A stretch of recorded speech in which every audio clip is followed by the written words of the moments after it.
I would drive down. It was like a 3-hour drive. So I would drive, train, come back the same day. And then, so I competed at my first black belt tournament was NoGi Pans. And I fought Hulk in the finals and in the absolute. Okay. And both times I lost 2-0. Right. And it was a super close match. He scored and then nothing happened. Yeah. And so, you know, I'm talking to Gordon about what happened online. And, you know, he's giving me tips on how I should compete against and things like that. And then as I think that like shortly after that tournament had ended, we were talking, and then he was like, hey, like, I think my whole team, we're going to move to Puerto Rico. Like, you can come down and train with us full time. Yeah. And I was like, you know, this is kind of a big decision because like I went from training at a competitive gym and not having any way of making money out, like with doing jiu-jitsu. And I was still an unknown at that point. Yeah. And I was like, man, like, I don't know, like this is like too sweet of a setup right now. Right. This is the first time I've made money consistently through jiu-jitsu, and I have kind of a good thing going here. And now you're asking me to leave the country. Yeah. Right. But the timing couldn't have been more perfect, honestly, because I ended up coming to Texas and they were moving anyways. And so everything kind of lined up, not intentionally, like perfectly, but it ended up working out good. Well, wait, so you were already trying to come to Austin? No. So this was like, I was thinking about it when they were just going to Puerto Rico. This is when I had just gotten like invited. Okay. And so I was teaching at Bernardo's. And so I was thinking about that, and then I lingered on it for a bit. Went back and forth trying to figure out what was the right decision. Like I said, I'm indecisive. So, and then they were like, hey, actually we're coming to Austin. Yeah. So like, then I kind of heard that they were going to move to Austin, or they were going to leave Puerto Rico, or whatever the case was. There was still some uncertainty. I actually had gone to Puerto Rico to train. Okay. And even at that point, I was still kind of like in the gray. Like there wasn't sure if they were going, they were staying, what was happening. And so once they decided that they were going to go, then that's when I was like, okay, I think I'm going to go, because Austin sounds a lot better than Puerto Rico. Yeah. And so, especially guys, after I had gone to Puerto Rico. And you were like, it's nice if you're like in a resort, like on a vacation, but like living, it's tough. And so once they were moved, then I talked to Lepri about, hey, like I want to leave the team. And that was another thing and I was just like honest with him. And that was like one of the best experiences I ever had leaving, because I told you my first gym, there was a lot of drama around me wanting to like, you know, pursue something. Right. And so everybody tells you that they want the best for you, that they love you, until you need to do something that benefits yourself and not them. Right. And so with Lucas, it was the exact opposite. He was like, dude, you should he was like, man, you have a lot of potential. I always believed in you. And if you think that this is the right choice, you should go ahead and do it. And now, like, I still talk to Lucas all the time, and I still go down to his gym to train every time I'm there. Like, they're super, awesome. I'm still friends with everybody that, you know, I used to train with. And so for me, it was like every part of the transition was super easy. Moving here was super easy. And it's like the best training experience I've ever had. Wow. Yeah. Wow. Yeah. So it's been a long road here. Yeah, for sure. Yeah, man. What I love about this is for people listening that want to be like professional jiu-jitsu athlete, or they, especially these, you know, blue, purple belts. I think a lot of times it can be discouraging. You go to your world championships at blue or purple gi or no gi, and you don't medal, and it's like, well, am I made for this? Like, can I even do this? You know? And it's interesting because a couple of years ago, or maybe back in the day, especially when social media, I'm not an anti-social media person, obviously. I think social media is great for a lot of reasons, but I think when you're talking about comparison, it can be really, really detrimental, because we didn't always used to see people's careers seemingly explode overnight the way that we do now, when really it's like, man, you get to ADCC, people are like, well, this, or like you won NoGi Pans, or you have these wins. And it's like, well, there are a lot of people that could probably get to that if they didn't stop at the multiple years in a row of not medaling at Worlds in the colored belts. Yeah. Yeah. I think for me, it was actually like the best thing that could ever happen to me was not winning early on. Because it helped me deal with losing, and it helped me deal with like, I struggled a lot with like self-doubt and that kind of stuff, and kind of like competitive, like confidence. And so for me, like not winning those were all like really important lessons. And so I wasn't one of those guys that I was good for my gym. Right. I was always like in my gym when I, you know, in the gyms that I grew up, I was always like pretty much the best guy at my gym. Right. But there was no competitive athletes. They were all like people training 3 times a week. You know, they would do it for stress relief, like that kind of thing. So it's more lifestyle training. Yeah. Which is fine, but it's just not what you were trying to do. Right. So for somebody like me, like that's like that could give you either a false sense of confidence. Sometimes isn't a bad thing. Right. Yeah. Going into a tournament. Placebo effect. Or you could go into a tournament and see everybody who you're competing against as like monsters, which was my case. And I was like, oh, I don't train with guys like this. Like that must means that like, so I don't know what that's like. Right. Then every single tournament that I would have, I would always lose like a very close match. And then I was like, damn, like I could have probably beat that guy. Yeah. And so it was always like that. Like, why am I like holding back? Like, why am I like doubting myself? And it wasn't until I was with John that I understood that like your confidence is rooted in your knowledge of what you're doing. Right. And so remember how I told you that everything that I was doing up until then was instinctual. Now everything that I do is intentional because I understand, like I have a deeper understanding of what I'm doing. Okay. Yeah. Makes sense. So going into East Coast Trials, did you think you were going to win, or like what was you just had this big transition, you moved to Austin, it's been 3 weeks, you're going in, you're looking at, I mean, that was a stacked bracket. Like obviously these East Coast and West Coast trials were like the biggest ADCC trials of all time. Right. So when you're looking at that bracket, did you think you were going to win? I can't remember if I thought I was going to win the same way that I thought I was going to win at the ADCC. But one thing that was interesting about East Coast Trials and then ADCC, which we can get to, was that when that was my first time competing. Actually, it wasn't the first time that I was competing as part of John and Gordon's team, but it was sorry, it was the first time I was competing. It wasn't the first time they were cornering me, but it was the first time I was competing, like representing their team. Yeah, with them. And so in a sense, like the pressure was a little bit like on, and it was also, there was a huge, you know, hype behind, at the time that was the biggest trials. Then the West Coast obviously ended up being bigger. So there was a lot of hype behind the next ADCC and the trials and all this stuff. Right. And so, I was like, the pressure was kind of like on, but I didn't really like, I felt like I thrived more with that pressure on, if that makes sense. Yeah, it does. And so, every single match I felt good, and I progressively just felt better as the tournament went on. Yeah, you're super dominant. Yeah, and I had like the same thing. Like, remember I said like we put the finishing touches on like the strategies. Like I kind of had like a good like rooted idea of like what directions I wanted to go in the matches, and I felt like I could kind of change up my game plan depending on what I was presented, like what kind of opponent I was presented. And it did even happen. Like there was times in the match in the tournament where I had an X match and we were talking about doing a completely different game plan than I expected, and I just switched up the game plan and it was able to work out. So I don't know if I 100% was like, yeah, I'm going to win this for sure, but I definitely felt pretty confident at that tournament. Yeah. So then you have this huge jump, right? You win ADCC East Coast Trials. This is the biggest win probably of your career so far. Well, other than NoGi Pants, but huge, right? You're entering the biggest tournament of jiu-jitsu. ADCC, basically our Olympics. So you have almost a year to prepare for ADCC. Walk us through a little bit, like going, obviously that's a time period, a lot of training adjustments, lifestyle changes. You get married in that time, right? Yeah. So like, I think it was in that period anyway, but recently. ADCC, Okay, perfect. Yeah. So huge life changes.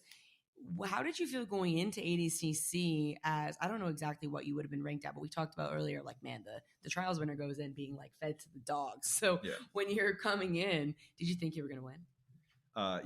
The day before ADCC, I was like 100% certain that I was going to win. Wow. Yeah. I even told one of my good friends, Michael Zinga, the day before, he was like, how are you feeling? I was like, I feel like I'm gonna win. And like I felt that just because like the whole lead up that I had up to ADCC, like I was competing a lot like leading up to it, so I was doing well in like, you know, all those tournaments, but I put a lot of training in that year. And I felt like I just understood like exactly what I needed to do to win. And I didn't see any threats from like anybody in the division that could have taken me out. The only thing that you can lose like a very narrow match here and there, a narrow decision, you can make it an ugly fight. But I didn't think that I was going to get outclassed, or I didn't see any specific threat from any one person there that could really put me in danger. I just felt like super well-rounded.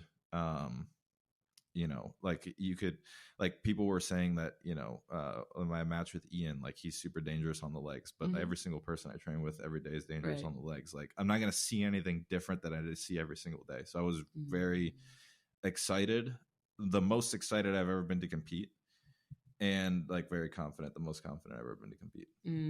Amazing. And so, okay, so you win, you have all these big changes going on. You're here, your career's exploding. You're probably getting called left and right for seminars and all these different sponsorships. And that's a huge, huge adjustment in somebody's career. How do you stay grounded during, like, I feel like that's such a hard question to answer sometimes because it's like, well, I do 1,000 things. So like pick one of them. But how do you find your peace, I guess is a better question. Or how do you feel like you keep a grip on things or stay purpose driven or keep your focus when all these big changes are happening at such a young time? I mean, for me, the goal for me, the main thing is competition. So I only have a short amount of time in my life, relatively speaking, that I can compete at a high level. And you know, in the short term, it seems like a long time. Like I want to be able to compete for, you know, late into my career. But so that's the main focus, and I just remind myself of that, like that's what I want to do. And so it's easy to kind of get caught up like doing like, you know, a bunch of seminars and things like that. But like my whole thing now is like just to open up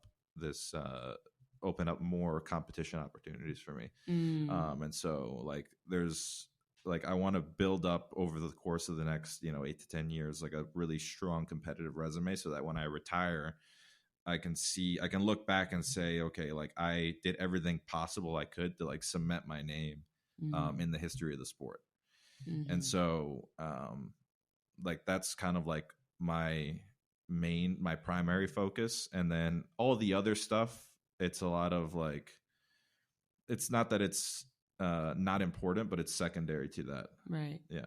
Right. So keeping the number one thing, one thing. But I don't have like a specific thing that I do to like keep my like per se a grip. I just know that that's what I want to do. And so like because I'm like very like purpose driven, like that's just like what I do every single day. Like, it's just what I love to do. Like people ask me like what my hobbies are and things like that. Like my favorite thing to do is go to the gym and train. Yeah. Even now, like it doesn't like feel like my job. Like there's times where it becomes like mundane for sure. But I still like love doing it. And if I don't do it for a couple of days, I'm like, I just need to get back in the gym. Like I love training. Yeah. Well, that sounds like, you know, you're aligned with your purpose in that case. Yeah. It's good. So when you think back around your career or your life in general, whether it was jiu-jitsu related or not, what's a time in your life that you felt was dark? Dark is such a scary word, but it really is like dark or frustrating or really, really difficult, that in the middle of it, it's like, man, this is really, really tough. But looking back, you're like, man, I wouldn't change that because I wouldn't have all this light if it wasn't for that. A specific time is hard to pinpoint. I guess, yeah. There's always like every however many like months or years or whatever, there's always like, you know, things that pop up that that are kind of difficult to deal with. For me, as I've gotten older, I've kind of learned to, no matter what situation gets thrown at me, try to just, instead of linger on like why it sucks, just try to kind of problem solve it. So like that's just how like I approach things now. Probably maybe jiu-jitsu gave me that kind of ability, or you know, it could be like a natural thing, like I'm not sure. Would you say it comes in cycles, like you're saying, like every few months or so? Like would you say that it's predictable, or you, when something comes, you're able to be like, okay, here we are again, like dealing with something? Yeah, for sure. It definitely comes in cycles. Like there's no good without bad. Like that's just kind of how I see like life. So whenever something comes that's kind of sucks, I'm like, well, yeah, like how do you expect for there to be good in your life if there's no suck? And so like I just kind of like, you know, embrace that. And regardless of what area in life is, whether it's, you know, in just your day-to-day life, your personal life, your whatever, financial, career, like athletics, injuries, whatever it is, you know, I try not to linger on it and just figure out, okay, this is happening, but like what's the very best that I can do regardless of this?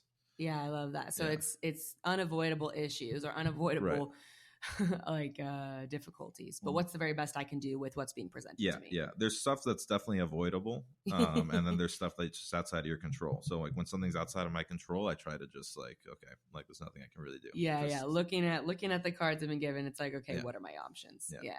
Would you say you ever worry about that when things are really, really good? Like you expect that like, hey, this is going to end? Yeah, for sure. Yeah. Even recently I was like jokingly saying, I was like, man, my life is too good right now. Like, man, something's going to happen. And then like it could be either small or, large. Like in my case, it was like something small, but like, okay, my car broke down. Right. Like everything was going perfect. Boom. Like I'm driving from like Houston to Austin, like midway through my engine just blows out. I'm like, oh, that's perfect. I knew it was coming. At least we're in the next part of the cycle now. Yes, exactly. Makes sense. So there's so many areas to cover when you're thinking about how we live our life. Like you listed a couple of them. We have like jiu-jitsu, injuries, athletics, finances, relationships, community, like everything, like people have a lot of different categories, so like spiritual practices, religion, whatever it is that you focus on.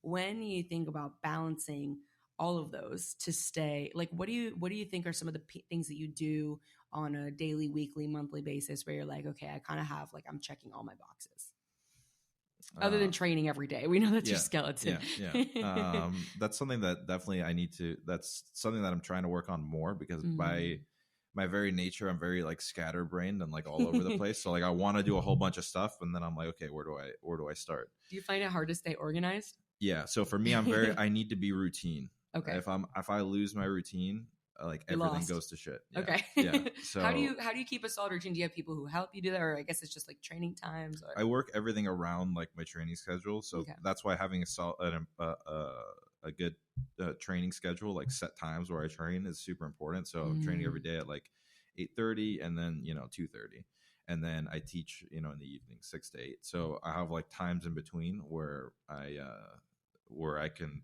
fit stuff in, and that's why having everything kind of set up to where like I don't have to worry about, okay, what am I going to eat? Where am I going to eat? Like all that stuff where they can take up like a lot of time. Yeah. Makes it so that I can do other things outside. But when I'm fully in training camp, I'm like 100% like just in training camp. Like I don't want to do anything else. But outside, that's when I try to set up times to do seminars, to do privates, to kind of venture out into other things. But when I'm in training camp, I like to be fully focused on training camp. It's hard for me to do other stuff just physically and like mentally, like seasons. Right? Yeah, exactly. Yeah. It's like so I like to train all the time, so I'm never like out of shape unless I can't train, if I have like an injury or something like that. But even then, I still like to keep my mind in the sport. I still like to go to practice. I still like to watch tape and things like that. So I'm still like practicing. Right. And yeah, I need to be routine. If I don't have a routine, some people can just do anything at any time. For me, it's important to be like every single day I know like I'm going to do this at this time. And I'm not super like schedule oriented, like at 8:06 I'm going to be doing this, but I need to at least have a general sense of like where I need to be at what times. What would you say for somebody who is in a position maybe similar to where you were before in the colored belts, where they're working odd jobs, they're trying to figure it out, they don't really know who they're training with or when they're training, or it's just kind of, I think there's a sense of feeling like it's out of your control, and really there may be things that they can't control that they're not, and they haven't really won any major titles yet, but they're wanting to, right? What would you say to that person or to yourself at that time? Again, like it comes back to like your purpose, right? So like if you have every single day you wake up with an intention, like I'm looking to do this thing, that thing could be super far away. Yeah. That's where people, I think, kind of lose their motivation or their discipline, like a daily. Exactly. Yeah. And so that's where it comes down to like consistency and discipline. Like you need to be able to check yourself and say, okay, even though I don't want to do this thing, I want that thing. Yeah. And so like I need to do this to get that. Right. And it's just very simple. Equations. Like, yeah, exactly. Yeah. Well, because it's really easy to say like, okay, well, I'm a purple belt or I'm a brown belt, or man, even me, like I'm a perfect example. I'm not competing right now. ADCC is in 2024. It feels like a long time away. It's like, okay, I want to be an ADCC champion in 2024.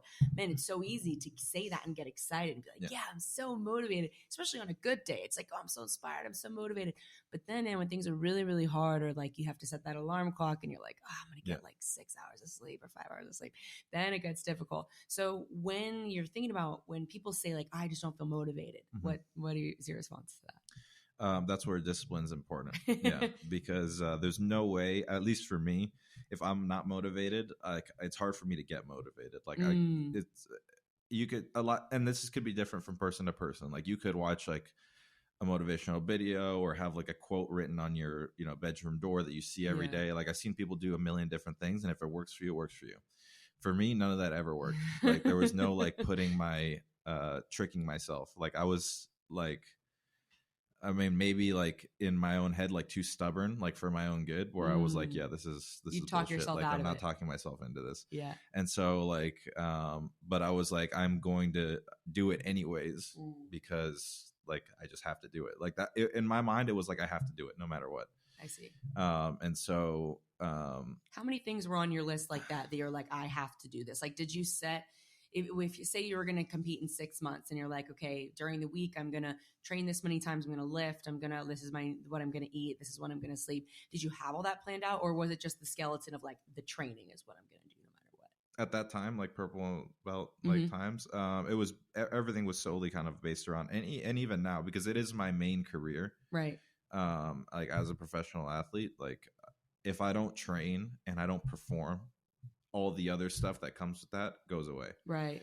And so that's like the most important thing. Like, could you imagine like if LeBron James stops winning games, like he starts losing his sponsorship deals or like whatever other business ventures he has. And so, it all comes with it. It all started from this. So everything that you have like comes with that. Right. So that's never going to go away from me. Even if I didn't need that for, to have other things in my life, I would still do it just because it's something that gives me like sanity and like purpose. And like, I just enjoy doing it. So like, I kind of need that. Like I always needed it. Like even when jiu-jitsu, like as a career wasn't even like in the conversation for me, it was something that I always wanted to do. And I always kind of like maybe even needed to do for, a variety of different reasons. Yeah, exactly. And so my advice would be just to develop a sense of like consistency and discipline in your life.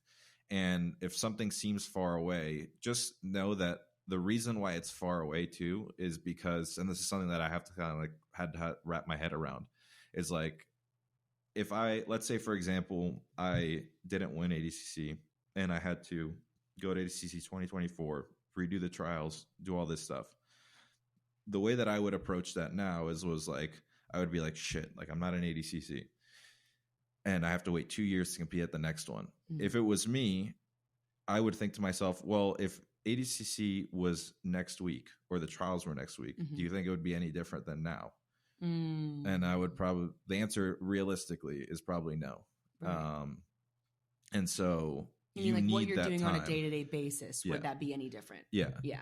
And so like, let's say like I lost at ADCC and then they were like, okay, your next ADCC chance is next week. What makes you think that from a week from now it would be any different? So the fact that it's far away is a lot of times in your favor because you have so much time. Right.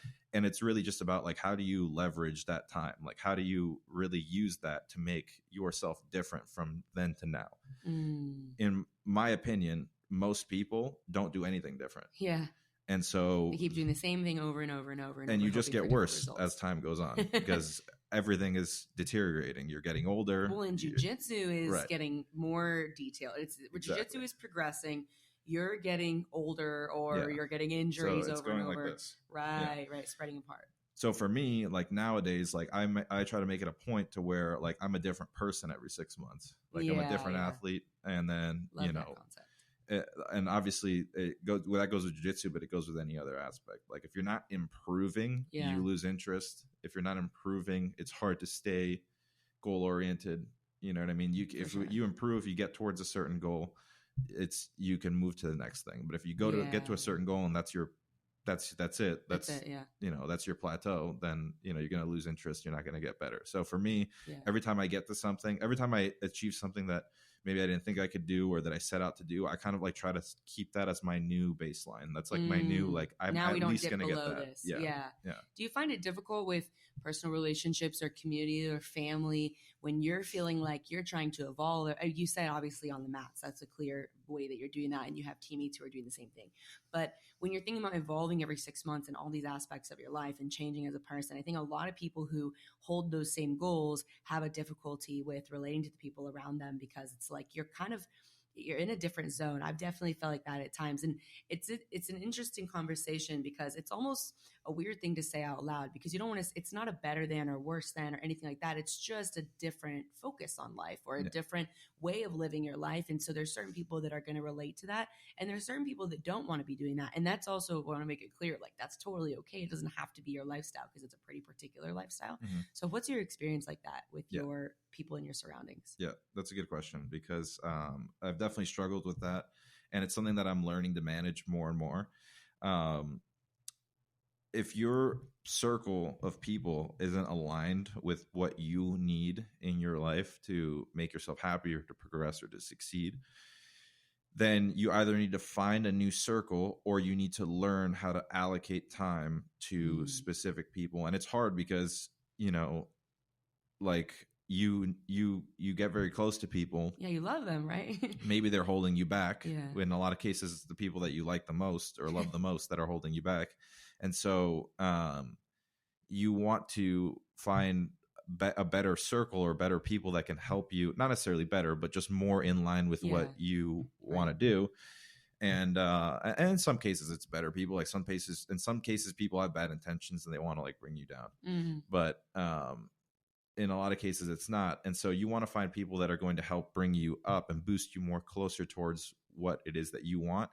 But you also don't want to leave these people behind. So it's really hard to manage that. Like, how much time can I really spend with this person, talk to this person, when, these people are going to help me ultimately gotta give. long-term make me happier. And so learning how to manage that. Perfect example, one of my childhood best friends, I love him to death, but he's like self-admittedly just like lazy and has zero purpose. And like, we've had conversations where he's like, man, I've always really like envied your like drive. Yeah, like you have like just drive, and like you wake up and like, like we would want to hang out, you couldn't hang out because we had to do this and that. And he's like, I love you and I'm really happy for you.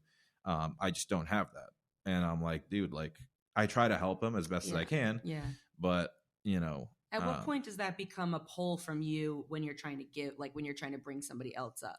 Yeah, like I never allowed it to bring me back. I don't want to say maybe I never allowed it, but I kind of recognized when it was. Mm-hmm. And if I have any, I guess, regret, or if like I had to tell myself anything, 10 years ago or 5 years ago, it would be to, one, just don't let anybody deter you from what it is that you want to do. Like if you want to do something and then you change it for somebody else, unless it's like a dramatic case, but in most cases it's not. If somebody's deterring you and you make the decision, because ultimately it's your decision, if you make the decision not to pursue and not to move forward in your life for another person, then it's kind of on you. Right. And so it's your responsibility. 100%. Yeah. You're accountable for that. And so, I would say just make sure that you're not putting yourself second.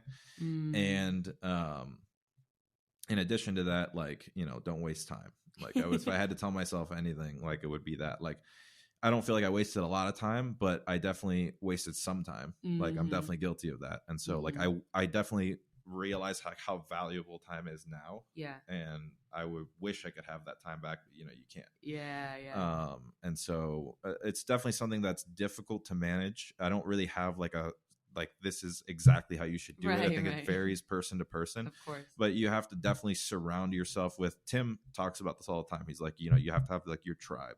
Yeah. And so you have to have like a group of people around you that, are moving good in the people. same direction too. Yeah, you guys are aligned in, morally and in your visions and the way that you view life. And so that's super important to have people around you that are like-minded and that want to move forward, because in turn, for me, I always tried to put myself in a room where I always felt that people were better than me, right? because it can either do one of two things. It can either elevate you or it can make you feel worse about yourself, and then you go back to the old people. Yeah. And so win-win, right? It's like yeah. you're either going to get better or you're going to realize you liked what you had better. Right. And so I always decided to get better. I like it. And what would you say to somebody that, man, because I think that there were times in my life, and definitely sounds like you had the same experience, but there were times where I maybe had one person or maybe two people, or I've been very lucky. I've had a really supportive family, or, different, relationships that we've had and friendships where I might have one or two people I felt like I was aligned with, but for the most part, I really felt very alone. Like I felt really lonely. Like, okay, when is it going to be? I would see these groups of people and I would be like, oh, like, when is it going to be the time where I have like 10 people that I can call and I can count on, and not just count on to have my back, but like they're going to like hold me accountable too. Like, hey, like you're better than this. Like, let's go, and like what would you say to somebody in that? Or how did you, obviously you met people along the way. Was it the person that you were that attracted that? Or how do you find that kind of community when you're not in it already?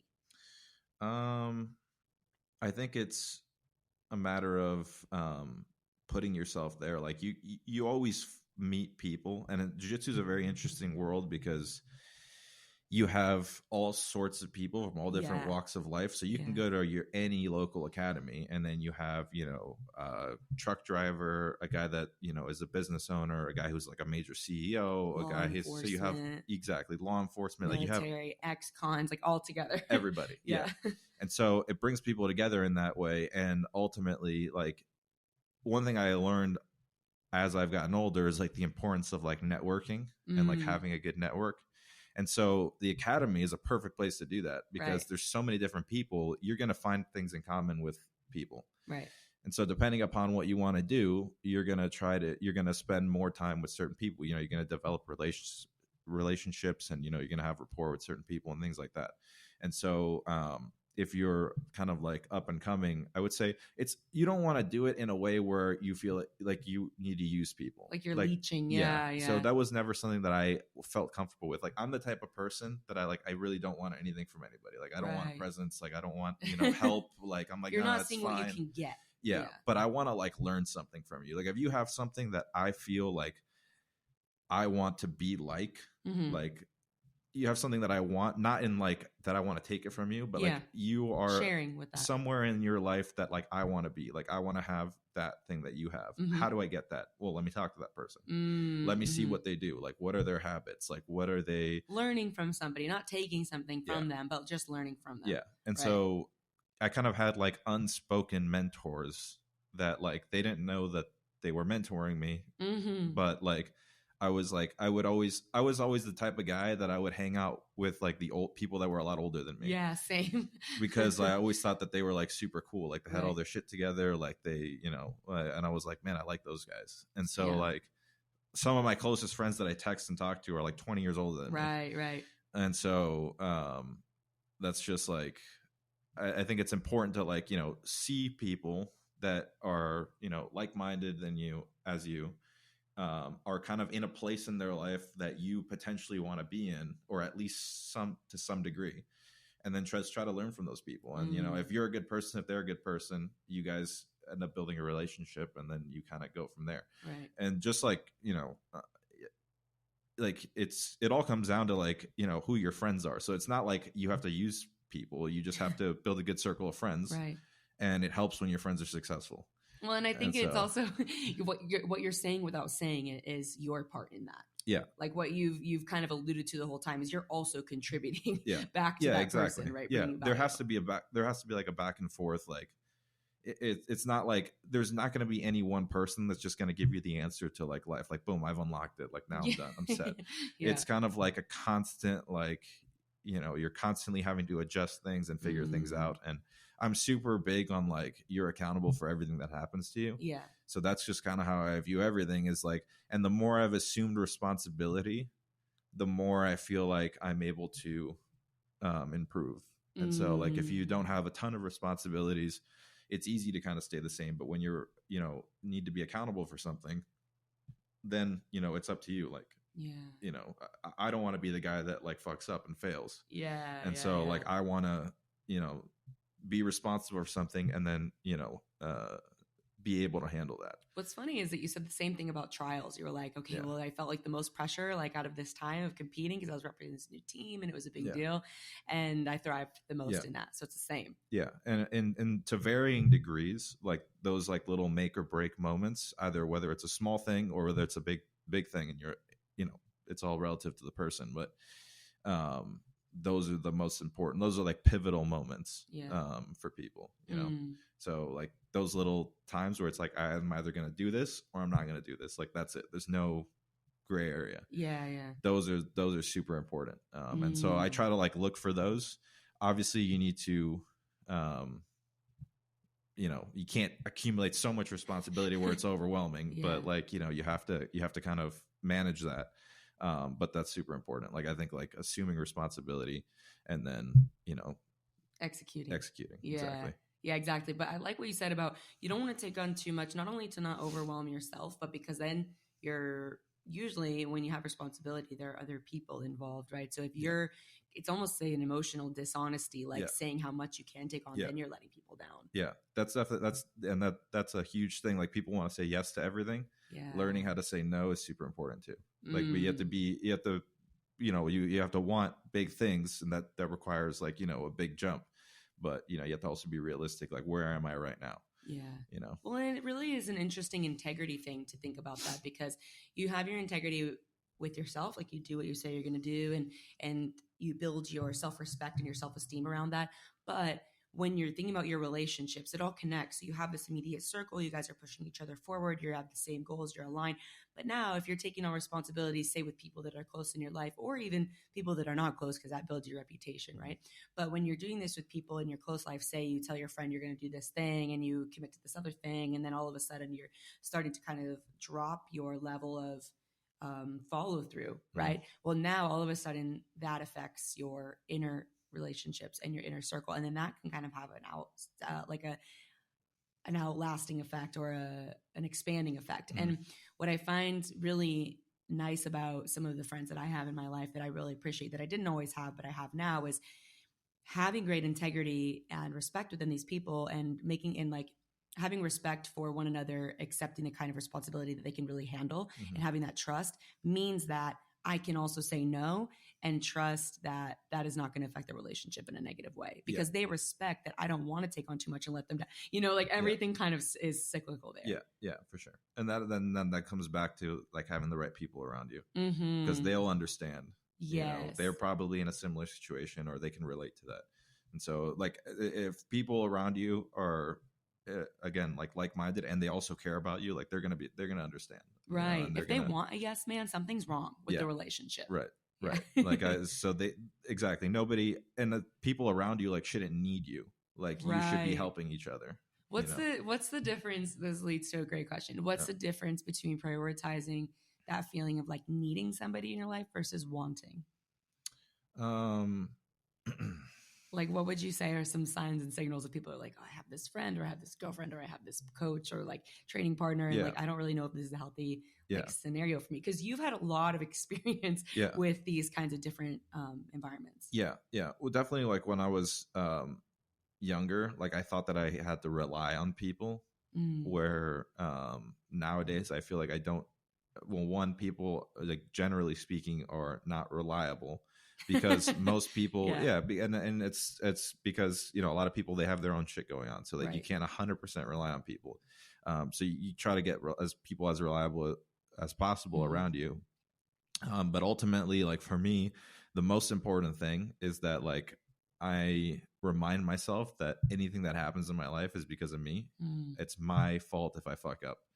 And so I try to not allocate that responsibility on other people. Like I don't want to have to rely on other people for something to go good in my life. What do you do if you feel like people are needing that from you? Like, do you ever feel like overextended, like they're needing too much, or you just don't put yourself in that scenario? I try not to overextend myself. In the past, like maybe I have, but I definitely try not to. And I always try to, relay that same principle that I kind of live by towards people around me. And so like, if I'm trying to help somebody, like, I'll try to kind of like see where I see this a lot with like young competitors. Like nowadays, like over the last couple of years, I have a lot of people asking me like, hey, I'm an up and coming blue or purple belt. Like, what do I need to do? And I can see right away whether or not they really want to do it or they just saying that they want it. Everybody wants the thing. Yeah, of you know course. what I mean?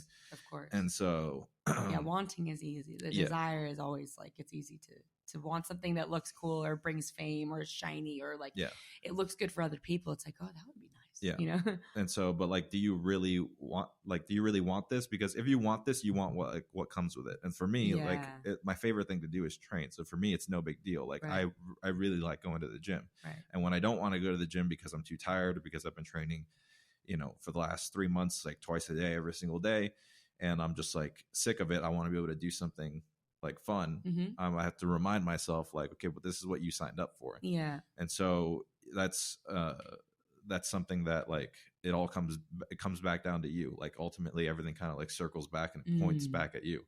And so I just try to remind myself of that. And then when people ask me or like, when people are kind of needing help, I always will go out of my way to help people, especially people that are close to me. But I have learned to not do it at my own detriment. Like I'm not going to put myself behind for somebody else, again, unless it's something that's like really important. Like unless it's something that I want to like somebody's really in trouble or like it's somebody like very close to me. It becomes a high priority. Of course. So exactly. Yeah.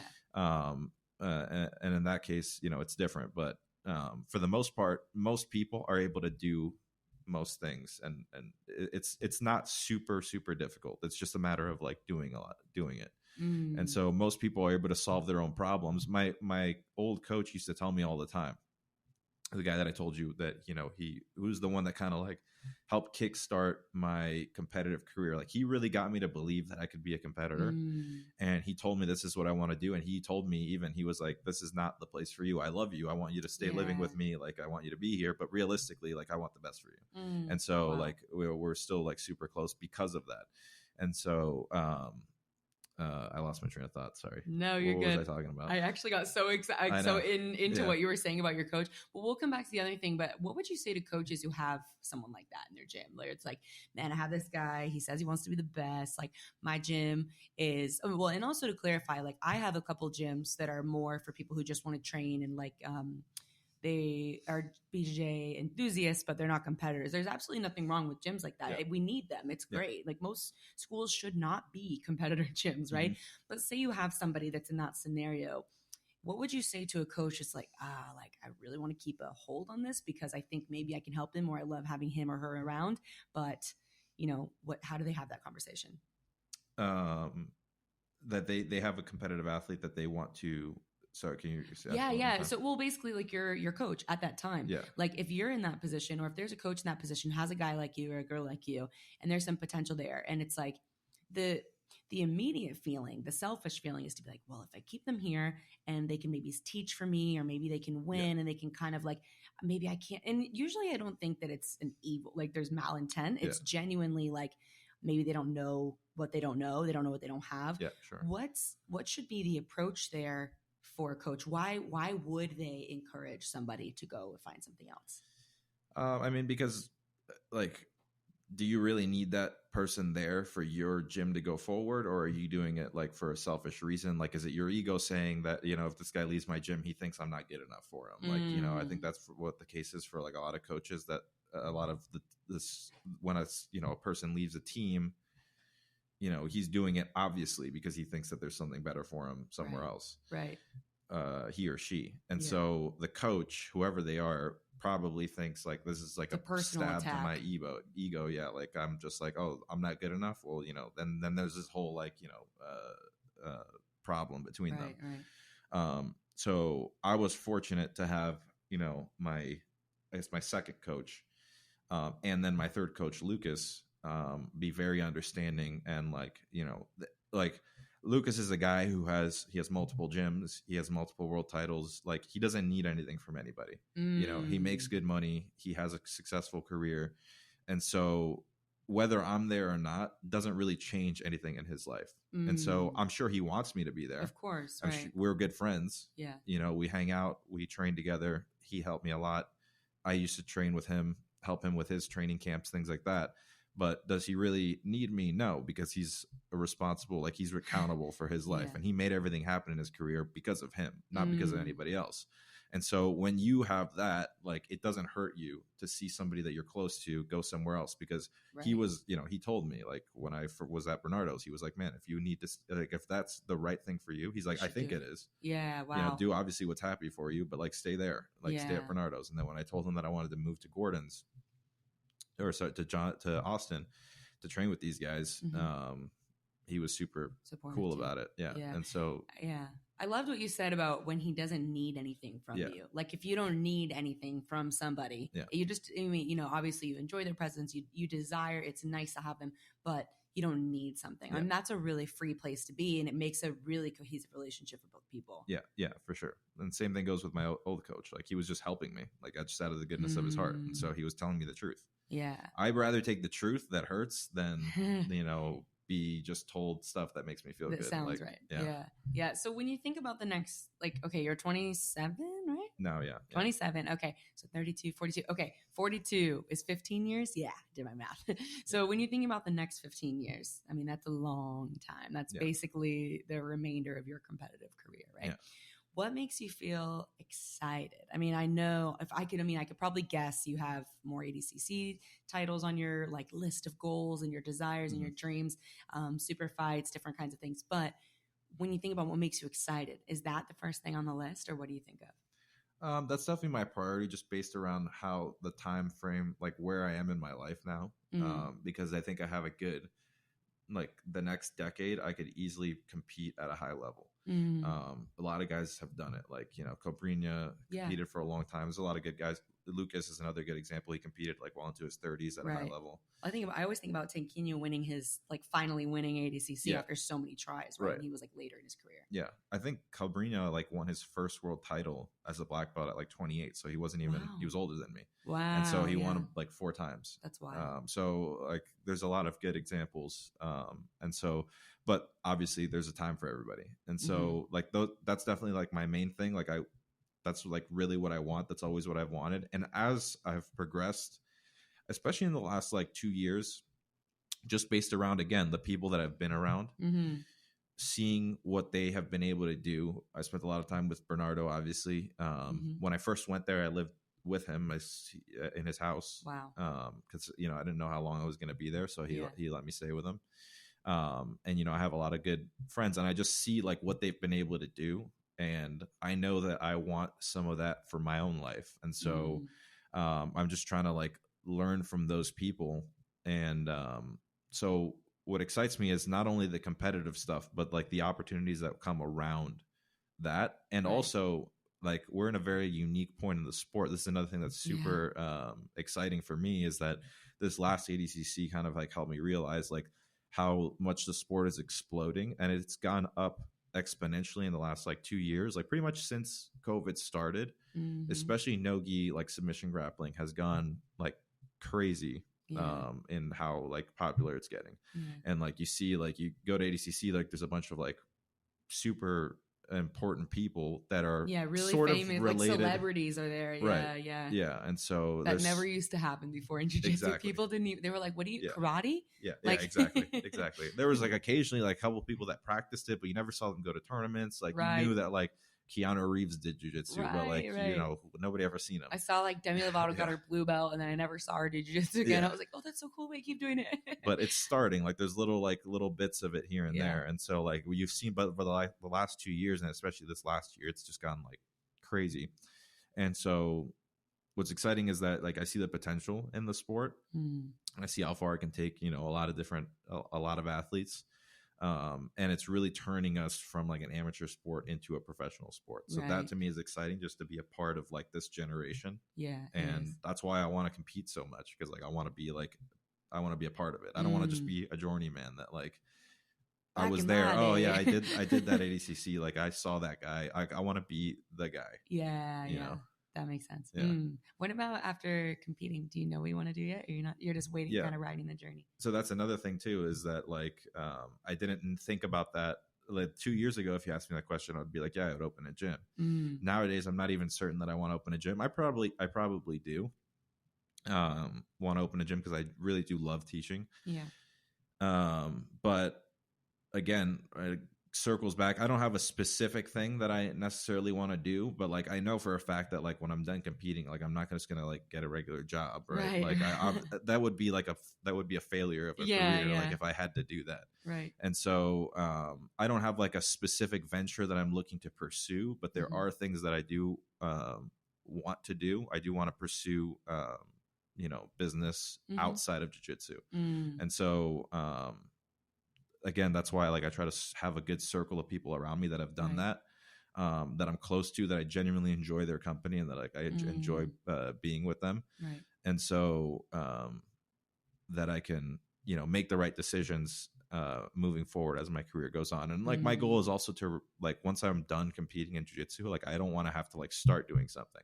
Right. I want to start now and, have it grow as my career goes on. So that way I have, something something to pursue, like a competitive outlet after the sport, because I'm genuinely competitive by nature, so I need something after that's gonna like keep me like driving, because a lot of athletes kind of like they can end their career and then maybe in a different sport, like they have a bunch of money but they're like all like depressed or whatever, like they don't have something to strive for. Purpose, like you like bringing it back to the beginning. That's that purpose that you wake up every day and you're like, whether you're someone who has 8:06 on the calendar, you're going to do this or not, or you just know what your skeleton's going to be, because a lot of people have different styles of organization that works for them. So even if you just have your skeleton, it may not be practice or may not be training in the future, or obviously you'll still be training, but like your major purpose, your driving force of what your day is made out of, maybe something different, but there's going to be something plugged in.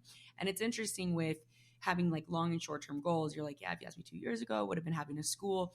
But I think there's a lot of value in dreaming and wondering and leaving things fluid and being open, and then having that balance of, okay, but these are also like these hardline things that I need to keep discipline around. Right. So it's interesting to know, or it's interesting to think about how to know which ones are which, because I think I used to always do these like 3-year plan, 5-year plan, 10-year plan. But then something changes. And I'm like, oh, that thing on my 5-year plan, like I don't actually want that anymore. I was always terrible at those 5-year plans. Like people would ask me, like, where do you see yourself in 5 years? I'm like, man, I have no idea. Yeah. Like, but because things can change. So like staying consistent is super important. Having the direction is important, but it's always gonna change. There's always some degree of like adaptation that you have to do. So I'm very open to like the adaptation. And so, not having anything 100% set in stone is super important. Plus, there's no one right formula. Right. There's a lot of like, I ask a lot of people the same questions and I always get a different answer. And all these people have similar lives. Right. And so it's kind of, I could see how each person figures out their own way. Yes. Yeah. Yeah, and it's nice because then it gives you the confidence that you don't have to copy anyone's formula. Right. And there's certain overlapping, like, there's certain things that overlap. Yeah. But ultimately, like, everybody's kind of different. Yeah. I love it. Amazing. Well, man, Giancarlo, thank you so much for joining us. I got so much out of today, and it was really cool to get to know you more too. Yeah. Thank you.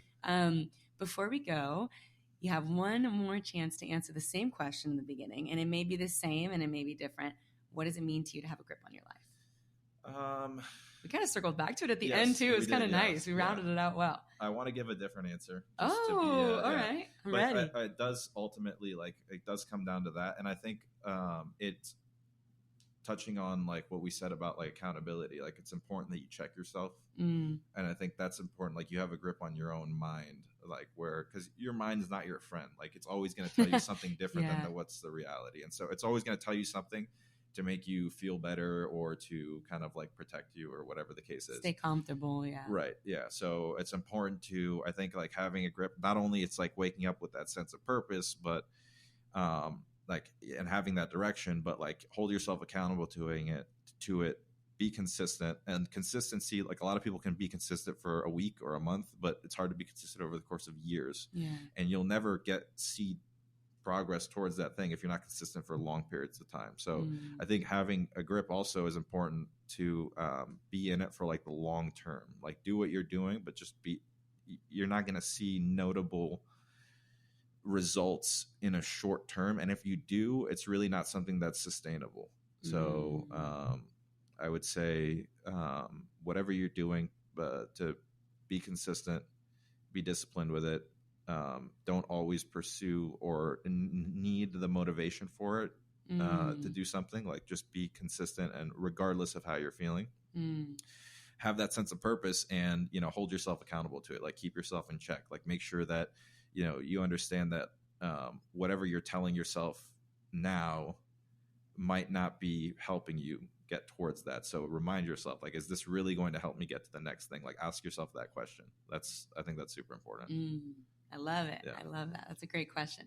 So we're going to link all your stuff in the show notes, right? We're going to link your Instagram and actually, that's a great question. So where else do we find you? I know you have you have a bunch of Fanatics instructionals. You have your Instagram. Anything else we should be looking for? I have Instagram. I mean, I'm on Facebook too. Let's go. I am on YouTube. I have a YouTube channel. Yeah. All right. And so I put out content on YouTube, like just instructional content and tips and things like that. Yeah. Okay. Perfect. So yeah, Instagram, YouTube, those are my primary ones. Got like it. Instagram and YouTube. Okay, cool. So we'll link all that so you guys can check that out in the show notes. But if you guys like this episode, make sure you guys do all the normal stuff, like, share, subscribe, and review. Let me know what questions are helpful, which questions you want more of, which question you can tell me what's not helpful. That's fine too. I like all the feedback.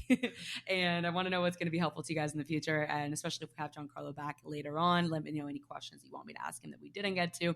And we'll see you guys next time. See ya.